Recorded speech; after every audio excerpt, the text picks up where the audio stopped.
You have a story about yourself, and in that story you are rarely the villain. The job didn't work out because the environment was toxic. The relationship ended because they couldn't handle you. The opportunity disappeared because the timing was wrong. And each of these explanations carries just enough truth to be believed, which is precisely what makes them dangerous. Schopenhauer observed something about human nature that most prefer to ignore. The will does not seek truth. It seeks continuation. It bends perception, distorts memory, and rewrites causality, because survival for the human psyche has always depended less on seeing clearly and more on seeing favorably. And that machinery has been running long before you became aware of it, selecting what to remember, what to minimize, what to discard, until the story it produced felt indistinguishable from the truth. This video will not offer you a framework for growth.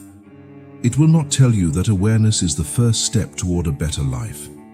What it will do is take apart, piece by piece, the psychology of a person who has mastered the art of being perpetually wronged, and ask you seriously whether that person is someone you have the honesty to recognize when the mirror is held close enough. Every person carries a private account of their own life, a running record of what happened, who did what, and why things turned out the way they did. And within that account, there is always a logic, a thread of causality that connects every disappointment, every loss, every moment where life did not deliver what you expected. The problem is not that you have this account. The problem is how carefully it has been edited. Schopenhauer understood that the will, that blind, relentless force that drives human behavior, is not interested in accuracy. It is interested in persistence. And one of the most reliable ways the will persists is by constructing a self-image sturdy enough to withstand reality. Not by confronting what is inconvenient, but by absorbing it into a narrative where it no longer poses a threat. The mind does not simply forget what it cannot tolerate. It reassigns it. It finds a face, a name, a circumstance, and places the weight there where you don't have to carry it. And so the story you tell yourself is not a lie exactly. It is a selection. A careful, unconscious curation of reality in which certain facts are amplified and others are quietly removed from the frame. The colleague who got the promotion was political. The friend who drifted away was never really loyal. The relationship that ended was simply two people who wanted different things. Each of these readings may contain truth, but truth, when selectively applied, becomes its own form of distortion. What you leave out is never the big things. It is the small ones. The ones you remember perfectly and choose not to mention, even to yourself. And that choice, repeated enough times, stops feeling like a choice at all. Some people have an extraordinary amount of bad luck with other people. Every job ends with a difficult boss or ungrateful colleagues. Every close friendship eventually reveals itself as one-sided. Every relationship carries the same ending: betrayal, abandonment, or simply someone who turned out to be different than expected. And if you ask them to trace the history, they will, in detail, with dates, with context, with every reason why each situation was unique and each disappointment was unforeseeable. What they will not do is notice the one element present in every single story. Repetition is not accident, it is information. And when the same dynamic surfaces across different environments, different people, different decades of a life, the honest question is no longer what went wrong. The honest question is what you brought into the room each time that made the same outcome possible. The decisions made before the conflict, the signals ignored before the disappointment. What you carried into each new situation, believing it had nothing to do with the last one. Schopenhauer saw this clearly. The will does not learn from experience the way reason claims it does. It repeats. It recreates the familiar, even when the familiar is what has been destroying you. And it does this with such consistency that the person living inside it eventually stops questioning whether the pattern belongs to them at all. The repetition is not happening to you, it is coming from you, and until that distinction becomes real, the same story will keep finding new characters to fill its roles. Blame is not simply an emotional reaction, it is a function. It does something specific and valuable for the person who uses it. And understanding what it does is more important than judging whether it is right or wrong. When you place responsibility outside yourself, you preserve something. The image of a person who tried, who was treated unfairly, who deserved better. And that image is not vanity, it is load-bearing. It holds up an entire sense of self-worth that would otherwise have to be rebuilt from the ground up. This is why blame is so difficult to surrender. Surrendering it does not feel like gaining clarity. It feels like losing protection, like standing in a room with no walls and being asked to call it freedom. The question blame keeps you from is not complicated. It is just inconvenient. And the longer you avoid it, the more elaborate the avoidance becomes, until the avoidance itself starts to look like a personality. You did not end up here by accident. And somewhere beneath the narrative, you already know that. At a certain point, the narrative stops being something you tell and starts being something you are. A series of painful experiences stops functioning as memory and starts functioning as character. Being wronged stops being something that happened and becomes the lens through which everything else is interpreted. Relationships, opportunities, conversations, silence. All of it filtered through the same conclusion, arrived at long before the evidence was in. And once that happens, fault becomes something more than an uncomfortable idea. It becomes a threat, because you are no longer protecting a story, you are protecting a self. The person whose identity is built on being wronged does not simply defend against blame. They require injustice. They need the world to keep confirming what they have already decided, that they are the ones who give more, endure more, deserve more. And so they find it, in small interactions, in tone of voice, in the way someone looked at them across a room. The evidence is everywhere because they are always looking for it. It takes considerable psychological energy to maintain a worldview that places you permanently at the receiving end of other people's failures. Constant interpretation. Constant narrative management. A relentless need to make each new situation fit the same old conclusion. What it does not require is change, and that is precisely the point. The identity of the wronged person is, above everything else, stable. It asks nothing difficult of you, it already knows who the problem is. And as long as that identity remains intact, you will never have to face the most unsettling possibility of all, that the life you have is in large part the life you constructed. If what you are hearing is landing somewhere real, this channel exists for exactly that. Subscribe to The Observer and stay with what is uncomfortable long enough to let it mean something. The people in your life did not arrive randomly. You selected them. And the criteria you used for that selection reveals far more about your psychology than anything you have ever said about yourself out loud. There is a reason you were drawn to certain people and not others. A reason specific dynamics felt like chemistry.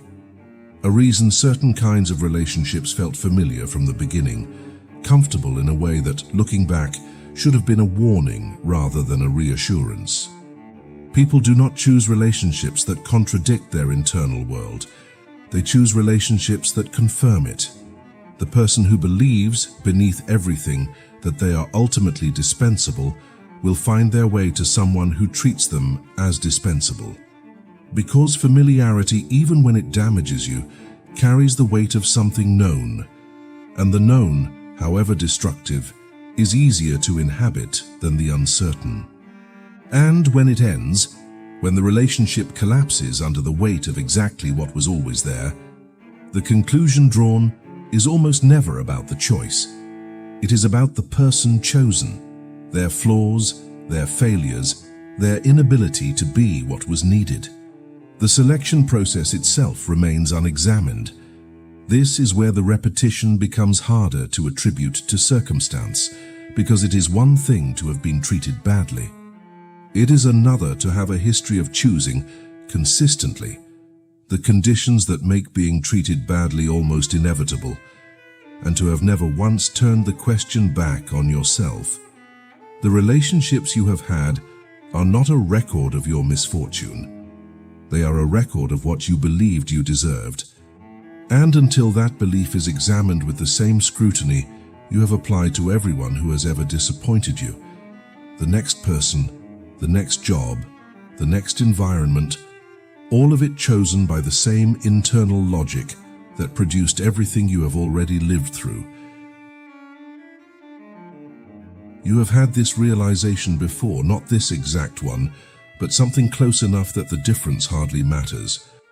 A moment where you saw your own role in something without the usual layer of explanation softening it, where you did not need anyone to point anything out. You saw it yourself, clearly, without assistance, and you did nothing. That is the part you do not talk about. Not the lack of self-awareness, Mamas, but the consistent practiced ability to have genuine awareness and let it dissolve back into the day without allowing it to touch anything real. To take an honest moment and outlast it. You have become very good at the pause before nothing changes, the moment of recognition that leads nowhere, the internal acknowledgement that costs you nothing because you have already learned, without ever deciding to, that you can feel the weight of something true and still walk away from it completely intact. This is not forgetting. Forgetting is involuntary. What you do is more deliberate than that, and some part of you knows it. Knowing has become your substitute for changing. You speak about your patterns with the ease of someone who has processed them. You understand your wounds, your tendencies, your contradictions, and you have used that understanding as a reason to expect less of yourself, not more.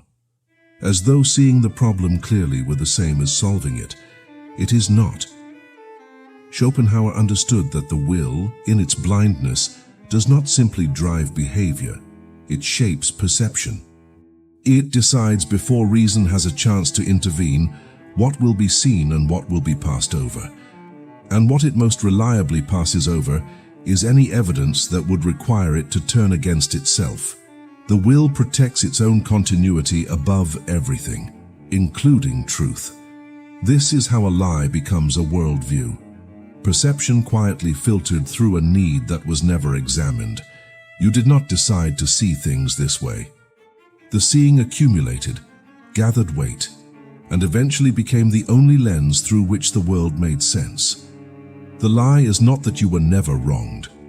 The lie is that being wronged is the primary fact of your existence, that it explains enough, that it releases you from the harder, quieter work of examining what you have chosen, what you have avoided, and what you have called fate that was never fate at all. This is the part where most videos offer you something, a framework, a list of steps, a controlled way to take everything that was just said and convert it into manageable action. This is not that. What has been described across this video is not a problem with a clean solution. It is an orientation, a fundamental way of relating to yourself and to the world that has been in place long enough to feel like character. And character does not change because someone made a compelling argument. It changes when it changes at all, because something inside the person becomes unwilling to continue paying the price of remaining the same. That moment cannot be manufactured, it cannot be scheduled, but it can be recognized, and most people, when it arrives, look directly at it and turn away. Because the turn is not comfortable. The turn means accepting without negotiation that the life you have lived has been authored by you to a far greater degree than you have been willing to admit. that the people who wronged you may have wronged you, and that this changes nothing about your role in what followed. That pain is real, and explanation is not the same as absolution. Schopenhauer left little room for consolation. He saw the will as something that grinds forward regardless, and the only dignity available to a person was in the clarity with which they chose to see it. Not happiness, not resolution, clarity. The willingness to look at the machinery of your own psychology without immediately reaching for a reason why it belongs to someone else. The turn is not a transformation. It is a decision to stop performing innocence in a story you already know you helped write. What you do with that is entirely up to you. It always has been. I have watched people carry this for years, intelligent people with enough self-knowledge to articulate exactly what is wrong with them, and enough psychological dexterity to make sure that articulation never costs them anything. And I am not exempt from that. I have held something true at arm's length until it stopped feeling urgent, waited for a version of honesty that was less expensive. There is nothing abstract about what this video describes. It lives in specific moments, specific decisions, specific mornings where you knew exactly what you were doing and did it anyway. What I have come to understand is that the people who never change are rarely the ones who lack awareness. They are the ones who grew too comfortable with the distance between seeing and doing, who learned at some point that you can acknowledge something fully and still leave it completely untouched. You came into this video with a story. You are leaving with the same one, or you are not. That is not a challenge. It is just an observation. The mind that constructed the narrative you have been living inside is the same mind that will decide in the next few hours whether any of this mattered. Whether it gets filed away as interesting, or whether it gets taken somewhere it has never been taken before. Most people will file it away. That is not a criticism. It is simply what happens when something true arrives and finds no space prepared to receive it. But some people will sit with this longer than is comfortable, will notice in the coming days the exact moment they reach for the familiar explanation. The moment they catch themselves mid-reach, going for the familiar answer before the question has even landed, and staying there, in that fraction of a second, long enough to feel what it actually is. That fraction of a second where you see it clearly and do not look away. Nothing more than that, nothing less. The observer sees what you would rather not. That is the only promise this channel has ever made. Subscribe. And thank you for staying until the end. Most people wouldn't.